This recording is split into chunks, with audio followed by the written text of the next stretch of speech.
Remember that old school side-scrolling beat 'em up from Konami? We used to put a whole bunch of quarters in.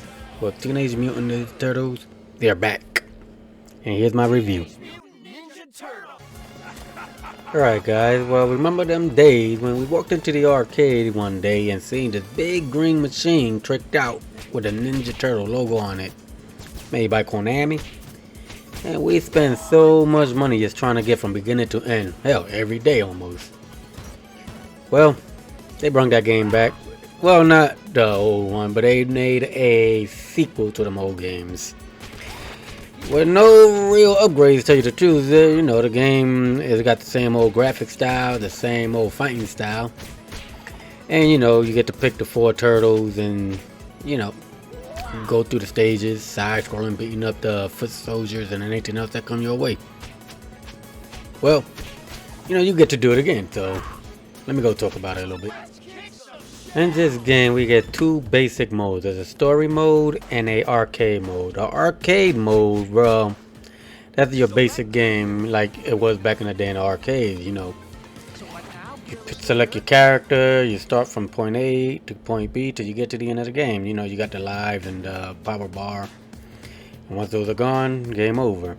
Then you got the story mode where you get this map here. It's the basic map, and you know, you get like challenges on the map. You get people requesting things from you, and you can also replay the stages you've been at, because that's a collectibles you get to collect in these stages. And then, you know, once you collect them, you take them, bring them to these people who get extra points, and so on and so on. And then you get points to level up your character so he can get more moves that's all unlocked in arcade mode already, but you learn them in story mode. That's your basic story mode. This game consists of 16 different stages, which it's a little long for me, but at the same time the game is short, so I can't really say it that long. But if you played this game before, you'll notice a lot of these stages look like rehashes of the old school version, because you start off at Channel 6 and then you go on to other stages that look almost the same like they did before. You know, you get on the bridge, you get in the sewers, you use your skateboard or hoverboard or whatever they call them. And, you know, to me that felt kind of like cop-ish, outish, you know, like you know, it's been done before. That's kind of where this game lost me, because everything else about the game, you know, is cool. The graphics are nice because you get the old school drawn, you know, hand-drawn graphics, you know, and I like that style of gameplay and stuff like that, the graphics. But the fact that they use old sets, just basically looking a little different, I guess, if you want to put it that way, what kind of threw me off. I mean, it is what it is, but everybody got their own, you know, make up your own choice about that. But I just didn't feel like it was too new. It felt familiar. Well, it should, because again, the graphics and the gameplay are the same. Then we got the boss fight. You know, at the end of every stage you fight a boss, and even this kind of left me lackluster, because, you know, it's basically they rehash the same boss fights from the old games. You know, you start off with Rocksteady, you know, you do your thing with Rocksteady, then you go on to Bebop, and then, you know, you go on from there. You even got the battle with both of them together, but you got too many of the same characters to me. It's like, come on, folk. Like, that shit is old. I know Ninja Turtles don't got that many enemies, but they could have made something up for this game, in my opinion. You got the Bebop fight. You got the what they got, that Leatherhead fight with a alligator dude from Turtles in Time. You got Baxter's from Turtle in Time. You know, they just rehashed many of the boss fights, and that kind of threw me off too.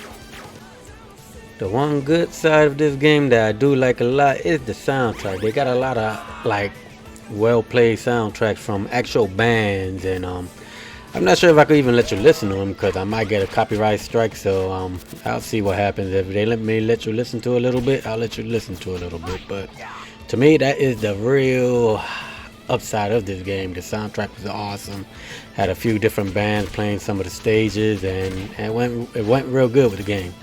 I love that part of the game. Definitely loved it.